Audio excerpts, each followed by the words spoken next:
ओम नमो भगवते वासुदेवाय। उत्पन्ना एकादशी का दिन बहुत ही महत्वपूर्ण माना जाता है। इस दिन भगवान विष्णु की पूजा करने का विधान है।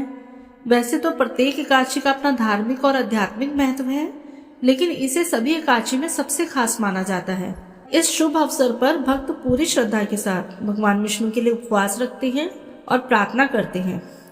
पंचांग को देखें तो उत्पन्ना एकादशी मार्गशीर्ष माह की कृष्ण पक्ष की एकादशी तिथि को मनाई जाती है। इस बार ये आज 26 नवंबर दिन मंगलवार को मनाई जा रही है।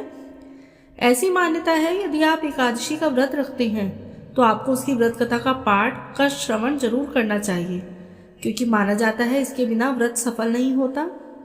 एकादशी व्रत की कई कथाएं प्रचलित है। पौराणिक कथा के अनुसार सतयुग में एक राक्षस था जिसका नाम नाड़ी जंग और उसके पुत्र का नाम मुर था। मुर एक बहुत ही शक्तिशाली राक्षस था जिसने अपने पराक्रम के बल पर इंद्र से लेकर यम और अन्य सभी देवताओं पर विजय प्राप्त कर ली थी। इस समस्या से मुक्ति पाने के लिए सभी देवतागण शिव जी की शरण में पहुंचे और उन्हें अपनी सारी व्यथा सुनाई। भगवान शंकर ने देवताओं को इस मुश्किल का हल ढूंढने के लिए विष्णु जी के पास जाने के लिए कहा। इसके बाद सभी देवता श्री हरि की शरण में पहुंचे और विस्तार से उन्हें सारी बात बताई। देवताओं को इस समस्या से निकालने के लिए भगवान विष्णु मुर को पराजित करने के लिए रणभूमि में पहुंच गए, जहां मुर देवताओं से युद्ध कर रहा था। भगवान विष्णु जी को देखते ही मुर ने उन पर भी प्रहार किया।